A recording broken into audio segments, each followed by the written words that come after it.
كتاب جاءنا في دفتيه من الإعجاز ما امتدت قرون.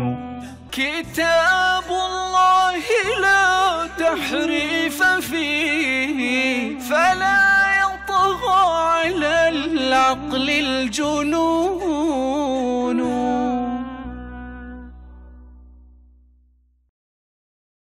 السلام عليكم. هل صلى علي رضي الله عنه إماما بالناس في مرض رسول الله صلى الله عليه وسلم؟ نحن نعلم أن البخاري أخرج الحديث المعروف عند جميع المسلمين أن النبي صلى الله عليه وسلم قال في مرضه: مروا أبا بكر فليصلي بالناس. فلماذا لم يقل النبي صلى الله عليه وسلم: مروا عليا فليصلي بالناس؟ وكيف أصبح عليا مأموما وهو إمام على أبي بكر كما أنتم تزعمون أيها الشيعة؟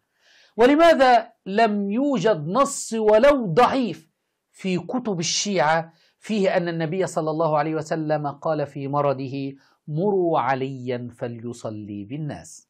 إلى عقلاء الشيعة. ها ها ها ها ها ها